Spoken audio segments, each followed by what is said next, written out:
wanted to make it and why you thought it was important to tell. Well, I wanted to create a really classical, lush, lavish Gothic romance. You know, it hasn't been done in a while, and they're always female-centric movies that have very strong protagonists. I have two daughters that are incredibly strong, and my wife is my high school sweetheart, who's incredibly strong. and I really think that many times in some of these movies, the girl ends up being a damsel in distress, and I wanted to create a tale that was a classical Gothic romance. Don't expect a reinvention when at the end turns out that the house was a spaceship and it was an experiment about nothing. Or it's all a studio and they're shooting a TV show, nothing. It's a straight Gothic romance, but where certain twists are a little more gender liberating, shall we say. And they are a little more about being yourself and stuff like that, but that we stop. I'm incredibly conscious about this with two daughters. We live in a world there is a secret gender war, and we have to, as a storytellers, it's our duty to take these great genres and great forms and retell them a little in that conscious. That said, I want it to be scary. In the dark, there are secrets everywhere. I think it's a movie, it's one of my three favorite movies I've done, and is, in my opinion, you don't have to agree, is the most beautiful movie I have made. Está de poca madre! Ghosts are real. I've seen them all my life. Ghosts. When you write a screenplay and you have a first, second, third draft, whenever you go out with the screenplay, then what I do is I then work with the actors. I generate these biographies that are about 10 pages, give it to them, and then we sit down and do what is called table work. And what we do is we discuss the biography with the pages, what they like, what they don't like, and we go through a beautiful, fun discovery process.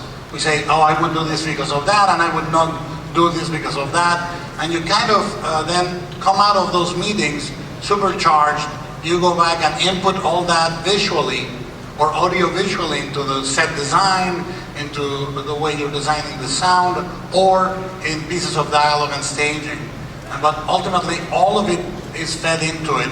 The movie, as Jessica was saying, Lucille's bedroom, for example, came out entirely of these discussions. And every single piece in there tells you a little bit about her.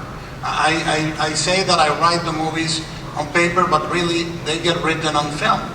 And if you pay attention in my movies, if you are watching every detail should add up to that. So it changes a lot. I understand your fascination with the sharps. Edith, this is my sister. I like a lot about my character. I love her. She actually absolutely breaks my heart.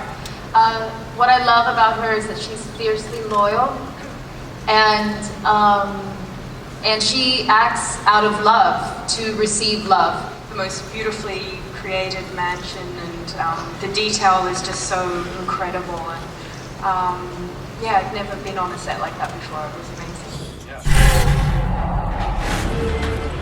And these rotting walls. What's your name? Angel. And what's your question? My question is, I know they built the set. So I want to know which part of the set do you guys like most? What did you say? Which part of the set do guys like most? Yeah. Yeah, sorry about that. That's okay. Just lean closer to the microphone. We can't really hear you. Like, which part of the set do you guys like? Which part on set do you guys like most? Like, what's your favorite part of this? Is it the acting, or is it this? Or what do you love? Of the physical set, you mean? Yeah, the castle. Yeah. I personally, the Great Hall, I found just jaw-dropping. Because you have to understand, the house that the Sharps live in is in Cumberland in the north of England, and the house was built on a soundstage in Toronto. And when I walked in for the first time, it was just breathtaking, because it was on 3 or 4 stories with a working elevator, and if you actually trod on the floorboards, the clay which is underneath the house would seep across the floor. It was the most extraordinary place, the most extraordinary set I have ever seen. And I was actually very sad when they had to tear it down. That's what they do on It is film. very sad. I like the bathroom. I mean, it sounds horrible, but the bathroom's gorgeous. Yeah, it's very important. Just Not for the reasons you think. I feel like some of the reasons we think. Well, yes, Okay. that's true. There are parts of the house that are unsafe.